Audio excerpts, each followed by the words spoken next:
Hey guys, welcome back to my channel. मैं हूँ blogger मम्मा। कैसे हैं आप सब। और आज मैं आपको बताने जा रही हूँ ऐसी 10 आदतें जिनसे आप अपनी ज़िंदगी को आसान बना सकते हैं। जो लाइफ की सुबह की जो हाउस वाइफ की लाइफ की सुबह की जो मुश्किलें होती हैं उनको आप बिल्कुल आसान कर लेंगे इन आदतों को अपनाने के लिए। तो गाइस, ये कुछ आदतें हैं जो आपको भी अपनानी चाहिए, जिनसे आपकी लाइफ ईजी हो जाएगी, आसान हो जाएगी। मैंने भी अपनी लाइफ में इन आदतों को अपनाया था और मेरी भी लाइफ बहुत इजी हो गई है। मैं सुबह को सब कुछ इजीली हैंडल कर लेती हूँ।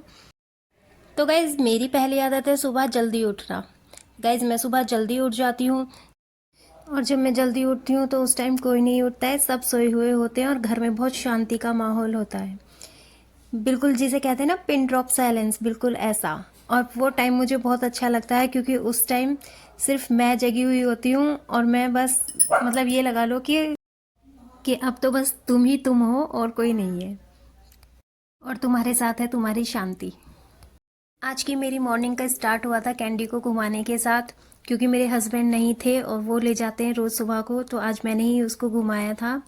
और फिर आके मैंने करी थी क्लीनिंग गाइज। अब मेरी मॉर्निंग का दूसरा रूल है जो मैं करती हूँ, उससे क्या होता है ना, घर थोड़ा सा क्लीन हो जाता है। सुबह को जब हम घर क्लीन करते हैं तो उससे क्या होता है ना, हमारे घर में एक अच्छी गुड वाइब आती है। और वो कहते हैं ना, सुबह सुबह का टाइम जो है लक्ष्मी जी का टाइम होता है। तो मुझे ऐसा लगता है सुबह को अगर आप अपने घर में सफाई करेंगे तो उससे आपके घर में लक्ष्मी का भी प्रवेश होगा। हेल्दी मॉर्निंग का स्टार्ट हेल्दी फूड के साथ। तो यहाँ मैंने कुछ ड्राई फ्रूट्स छील के रख दिए थे बच्चों के लिए, जो कि मैंने रात को ही सोक करे थे। और अब मैं बना रही थी बच्चों के लिए लंच और ब्रेकफास्ट। तो गाइज, आज मैं बना रही थी बैंगन का भरता। तो बैंगन का भरता मैं बनाती हूँ गाइज, बैंगन को छील के उनको बारीक बारीक काट के और उनको पहले मैं कढ़ाई में गला लेती हूँ और फिर उनको मैं छोंक देती हूँ, उसमें तड़का लगा देती हूँ टमाटर वगैरह का। तो इससे ना मुझे ऐसा लगता है कि जैसे बैंगन कभी ख़राब वगैरह निकल जाता है तो काट के अगर मैं उसको ऐसे बनाती हूँ ना, तो उसके ख़राब बैंगन का पता चल जाता है, तो उसको मैं निकाल देती हूँ और जो सही बैंगन होता है उसको मैं यूज़ कर लेती हूँ। तो गाइज, यहाँ मेरी देखिए, एक मेरी फ्रेंड है, उन्होंने मुझसे कहा था कि आप मेरे को तीनों गैस पे कुकिंग मेरी 4 बर्नर की गैस है, तो उन्होंने बोला था कि आप मेरे को ना चारों बर्नर पे कुक करके दिखाइएगा कि कभी इसमें कुकिंग करने में कुछ दिक्कत तो नहीं होती है। तो मैं यहाँ आपको बताना चाहती हूँ कि इसमें वैसे तो कोई दिक्कत नहीं होती है, लेकिन अगर आपके घर में उतना काम नहीं है तो ये आपके लिए उतनी यूज़फुल नहीं है। तो जब मुझे मल्टी कुकिंग करनी होती है तो मैं क्या करती हूँ, एक जो पीछे वाले जो बर्नर्स हैं उन पर मैं बॉइलिंग का काम करती हूँ और आगे वाले बर्नर पे मैं कुकिंग का काम करती हूँ। क्योंकि उससे क्या होता है ना, जैसे हम कुकिंग करते हैं तो बार बार हमको जैसे सब्जी बनानी है तो उसको बार बार हमको चलाना होता है, रोटियां सेकनी होती हैं, तो उसमें क्या होता है ना, बार बार हमारा हाथ यूज़ होता है। तो पीछे के गैस पे अगर हम लोग वो काम करेंगे तो उससे हमारा हाथ जलने का खतरा रहेगा। तो मैं क्या करती हूँ, पीछे की गैसेस पे बॉइलिंग का काम करती हूँ और आगे की गैसेस पे मैं सब्जी को बनाने का या रोटियां सेकने का काम करती हूँ। तो गैस, मेरे घर में उतना काम नहीं है, बट मुझे ये गैस गिफ्ट में मिली थी तो इसलिए मैंने इसको यूज़ कर लिया था। बट जैसे कभी कोई मेहमान आता है और मेरे को 2 सब्जियां वगैरह बनानी होती हैं, तो मैं या खीर वगैरह बनानी होती है, तो मैं क्या करती हूँ, पीछे की गैस पे खीर चढ़ा देती हूँ, वो पकती रहती है और आगे की गैस पे मैं सब्जियां वगैरह बना लेती हूँ और रोटियां बना लेती हूँ। बट जब हम इस पे काम करते हैं ना, तो हमें अपने माइंड को बिल्कुल अलर्ट रखना पड़ता है, क्योंकि जैसे अगर मान लो मैंने अभी दूध बॉयल होने के लिए रखा था पीछे की साइड, और अगर मैं थोड़ा सा भी ध्यान चूक जाता तो वो दूध निकल जाता। तो इसलिए हमें उस टाइम पे ना माइंड को बहुत अलर्ट रखना पड़ता है अपने को, क्योंकि हमें चारों तरफ ध्यान रखना पड़ता है। और इसी को कहते हैं गाइज मल्टीटास्किंग, एक साथ बहुत सारे काम करना। और ये भी हमारी एक अच्छी आदत में शामिल है, जिससे कि हमारी लाइफ ईजी हो जाती है, बहुत सारे काम एक साथ हो जाते हैं। सुबह के कामों को मैनेज करने के साथ साथ मैं मैनेज करती हूँ अपने बच्चों के रूटीन को। बच्चे क्या करते हैं गाइस, सुबह को जल्दी उठते नहीं हैं, तो लेट कर देते हैं स्कूल के लिए। तो इसलिए मैं क्या करती हूँ ना, उनका रूटीन फॉलो करके रखती हूँ। उनको मैं सुबह 6 बजे उठा देती हूँ। फिर चाहे मैं कितने भी काम क्यों ना कर रही हूँ, बट मैं 6 बजे से उनको उठाना शुरू कर देती हूँ और वो फिर उठ जाते हैं। और फिर जिससे कि वो टाइम से स्कूल वगैरह पहुँच जाते हैं, ब्रेकफास्ट कर लेते हैं, अच्छे से तैयार होके मैं उनको स्कूल छोड़ आती हूँ। तो गाइस, जब मैं उनको स्कूल छोड़ के आती हूँ तो बच्चे भी खुश और मैं भी खुश, क्योंकि वो लेट नहीं होते हैं। और उसकी कहीं ना कहीं एक रीज़न ये है कि मैं उनके पूरा फोकस रखती हूँ कि ताकि वो टाइम से उठें और टाइम से तैयार हुएं और टाइम से स्कूल पहुँचें।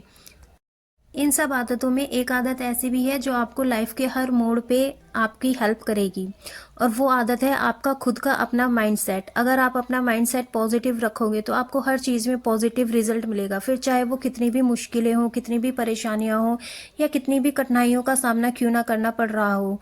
अगर आप अपने आप को पॉजिटिव रखेंगे तो आपको पॉजिटिव रिजल्ट ही मिलेगा।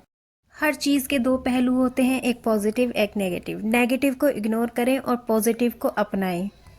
जब आप सारी चीज़ों में अच्छी अच्छी चीज़ें देखने लगते हो ना, तो आपको सब अच्छा लगने लगता है, फिर चाहे वो कितना भी नेगेटिव हो।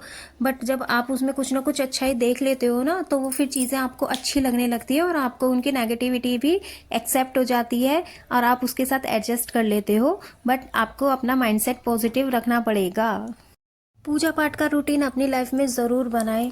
चाहे आप कितने भी बिजी हो, चाहे थोड़ा सा ही टाइम निकालें, बट पूजा पाठ के लिए अपने लिए ज़रूर टाइम निकालें, जिससे आपके घर में पॉजिटिविटी बनी रहती है।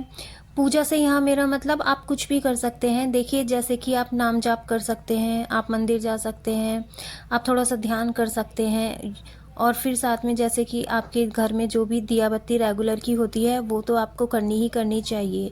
इससे क्या होता है गाइज, आपका ना एक ऑरा डेवलप होता है और जो कि बहुत ही स्ट्रॉन्ग होता है।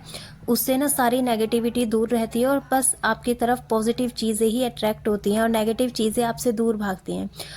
अगर आप अपने आसपास का वातावरण बहुत ही पॉजिटिव रखना चाहते हैं तो आपको पूजा पाठ में अपना मन लगाना पड़ेगा, आपको नाम जाप करना पड़ेगा। उससे आपके आसपास सब पॉजिटिव पॉजिटिव अट्रैक्ट होगा, नेगेटिव सब आपसे दूर भाग जाएगा।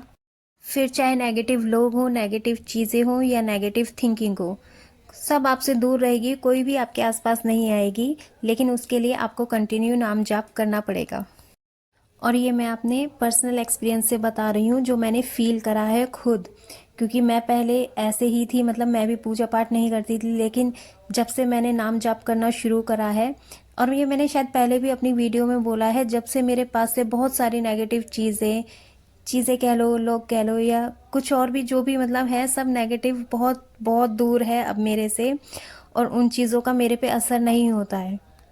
जब आप कंटिन्यू नाम जाप करते हो तो भगवान जी क्या करते हैं ना, वो खुद ब खुद आपकी ज़िंदगी से या आपकी मतलब ये कह लो आसपास से ऐसे लोगों को दूर कर देते हैं जो नेगेटिविटी से भरे हुए होते हैं, या जिनके अंदर छल कपट भरा होता है ना, वो ऑटोमेटिकली आपके से दूर हो जाते हैं। घर के इतने सारे काम करके, सब कुछ मैनेज करके, हस्बैंड, बच्चे, ऑफिस, लंच वगैरह, घर बाहर सब कुछ मैनेज करते हैं, तो आपको और आपके माइंड को भी थोड़ी सी हीलिंग की ज़रूरत होती है। तो वो हीलिंग आपको कैसे मिलेगी, आपको अपने खुद के लिए टाइम निकालना पड़ेगा, जो कि बहुत ज़रूरी है। घर के सारे काम ख़त्म करके आप जल्दी उठेंगे तो जल्दी ही सारे काम ख़त्म हो जाएंगे, जिससे कि आप अपने लिए टाइम निकाल सकेंगे, और उस टाइम का यूटिलाइज आप अपने लिए करिए।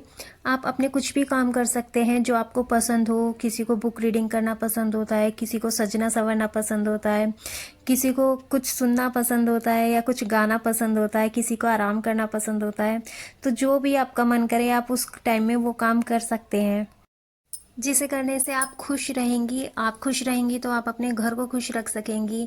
देखिए क्या होता है ना, आप अगर चिड़चिड़ापन रहेगा आपके अंदर, या मतलब आपको कुछ काम करने का मन नहीं करेगा, तो आप किसी चीज़ को भी अच्छे से नहीं कर पाएंगी, ना आप किसी को खुश रख पाएंगी, और सारा काम आपको बोझ लगने लगेगा और आप खुद थका थका फील करेंगी।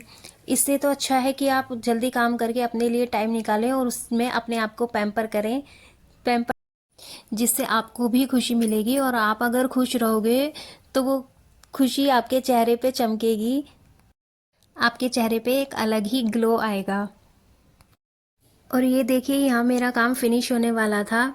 मेरे सुबह बच्चे भी चले गए थे, लंच वगैरह भी बन गया था, और मैंने पूजा पाठ भी कर लिया था सुबह, और सारा घर ऑर्गेनाइज करके बच्चों के जाने के बाद, क्योंकि फैला रह जाता है, तो फिर से सारा घर ऑर्गेनाइज करके मैं एक बार फिर से झाड़ू लगा रही थी, और झाड़ू लगाने के बाद मैं फिर से एक बारी पोछा लगा दूंगी। जिससे क्या होगा ना, जो भी रेत वगैरह होता है ना वो निकल जाता है सारा। क्योंकि मुझे ना फर्श पे बिल्कुल भी रेत मतलब पसंद नहीं आता। जब पैर ऐसे किसकिस आते हैं ना तो मेरे को ऐसा लगता है कि पता नहीं घर कितना गंदा हुआ पड़ा है। तो मैं क्या करती हूँ, सारा काम खत्म करने के बाद एक बार फिर से झाड़ू पोछा लगा देती हूँ। और वो मतलब पूरा दिन तो नहीं, बट हाँ बच्चों के आने तक तो वो साफ पड़ा रहता है बिल्कुल भी। आप फर्श पे जब मतलब ऐसे लगा देती हूँ कि फर्श पे अगर नंगे पैर भी चलोगे ना तो वो भी उसमें किचकिचाहट नहीं आएगी, बिल्कुल ऐसा लगेगा जैसे साफ सुथरा घर। और ये देखिए सारा काम खत्म करने के बाद मैं आ गई थी नहा के, और अब मैं हो रही थी तैयार। और आज मैं बनाने वाली थी उपमा। उपमा गाइज मेरी एक फ्रेंड है, यूट्यूब की ही फ्रेंड है, उन्होंने मेरे से बहुत पहले एक मतलब बोला था कि आप उपमा की रेसिपी शेयर करना। तो मैं आज उपमा ही बनाने वाली थी और उसको मैं बताने वाली थी कि मैं किस तरह से मतलब उपमा बनाती हूँ। उपमा तो जैसे बहुत लोग भी बनाते हैं पर सबका अपना अपना तरीका होता है, तो मैं अपने तरीके से बनाती हूँ। और आज मैंने पहने थे नए कड़े, ये मैं शनि मार्केट से लेकर आई थी। हमारे यहाँ शनि मार्केट लगती है, बट मैं पहन नहीं पाई थी। तो आज मैंने सोचा मैं पहन लेती हूँ, क्योंकि मेरा एक हाथ का कड़ा मॉल गया था और उसको 2-3 दिन हो गए थे, बट मैं पहन नहीं पाई थी। तो मैंने सोचा आज ही मैं डाल लेती हूँ। और ये मेरी देखो माता रानी की चूड़ी है, जिसको मैं अभी रिमूव करने वाली थी हाथ में से, बट फिर मेरे याद आ गया कि अरे ये तो माता रानी की है, तो मैंने इसको नहीं निकाला। और फिर मैंने ऐसे ही कड़े पहन लिए थे। आप मेरे को कमेंट में बताइएगा मेरे कड़े कैसे लगे। और अब मैं किचन में जाऊंगी उपमा बनाने के लिए। तो गैस मैं आ गई थी किचन में उपमा बनाने के लिए। तो उपमा के लिए मैंने थोड़ी सी सूजी ली थी और उसको मैंने ड्राई रोस्ट कर लिया था। ज़्यादा मैंने उसको रोस्ट नहीं करा था, मैंने सिर्फ उसको इतना ही रोस्ट करा था कि उस पर हल्का सा पिंकिश गोल्डन कलर आ जाए। और उपमा को छोंकने के लिए मैंने ली थी उड़द की दाल, राई, हरी मिर्च और कड़ी पत्ता। और साथ के साथ मैं उसमें डालने वाली थी पीनट। और काट के मैंने बारीक काट के शिमला मिर्च रखी हुई थी, तो वो भी मैं डालने वाली थी। आपका जो मन करे आप कुछ भी सब्जी उसमें डाल सकते हो। मेरे पास अभी सिर्फ शिमला मिर्च ही थी, कैरेट वगैरह ख़त्म हो गई थी तो मैंने वो नहीं डाली थी, मैंने खाली शिमला मिर्च डाली थी। तो अब मैं कढ़ाई में उसमें तड़का लगाऊंगी। मैंने थोड़ा सा तेल कढ़ाई में ले लिया है। सबसे पहले मैं उसमें राई डालूंगी, और राई के साथ मैं उसमें दाल डालूंगी। और फिर मैं करी पत्ता डाल के और हरी मिर्च डाल के उसको थोड़ा सा हल्का सा रोस्ट करके फिर मैं उसमें पीनट डाल दूंगी। फिर मैं पीनट को थोड़ा सा बहुत हल्का सा ही रोस्ट करूंगी, और फिर उसके बाद शिमला मिर्च डाल के उसको मैं रोस्ट कर दूंगी। तो यहाँ देखिए मैंने सारा सामान डाल दिया था, और अब बारी थी पीनट की, और अब मैं पीनट डाल रही थी। और पीनट को हल्का सा रोस्ट करने के बाद फिर मैं उसमें डालूंगी कैप्सिकम और हरी मिर्च। और जब मैंने पीनट और दाल राई वगैरह डाले थे तो मैंने एक बारी तेल गरम करके फिर मैंने अपनी गैस बंद कर दी थी, क्योंकि फिर तेल बहुत ज़्यादा गर्म हो जाता तो वो सब जल जाते। तो इसलिए मैंने उसको बंद कर दिया था। और फिर मैंने जो है उनको ऐसे ही गरम कढ़ाई पे ही रोस्ट कर दिया था। और फिर गैस जला के मैंने उसमें बाकी की चीज़ें डाल दी थी। और फिर उसमें मैंने डाल दिया था सूजी। और सूजी डालने के बाद फिर उसको हल्का सा बहुत ही हल्का सा रोस्ट करके दोबारा से, और फिर मैंने उसमें पानी डाल दिया था। पानी गाइस आप अपने अकॉर्डिंग डाल सकते हैं। उससे क्या होता है ना, मतलब सबका अपना वो तरीका कह लो, या मतलब सबका अपना वो कह लो कि वो किस तरह से खाना चाहते हैं। अब जैसे कुछ लोग हैं तो वो उपमा को थोड़ा ड्राई ड्राई ही खाना चाहते हैं, जैसे थोड़ा बिखरा हुआ होता है ना वैसा। बट मैं क्या करती हूँ ना, मैं उसको थोड़ा सा मतलब थिक रखती हूँ, जैसे कि हलवे की कंसिस्टेंसी होती है ना, मैं उसी तरह का उसको रखती हूँ। तो देखिए यहाँ मैंने पानी उसमें डाल दिया था, और अब मैं इसको थोड़ा सा पका के फिर मैं इसको ढक दूंगी। और ढकने के बाद फिर मैं इसको सर्व करके आपको दिखाती हूँ। तो ये देखिए मेरा उपमा तैयार था। अगर आपको मेरा आज का व्लॉग अच्छा लगा हो तो मेरे चैनल को सब्सक्राइब करें, मेरी वीडियो को लाइक करें। Thanks for watching, bye bye.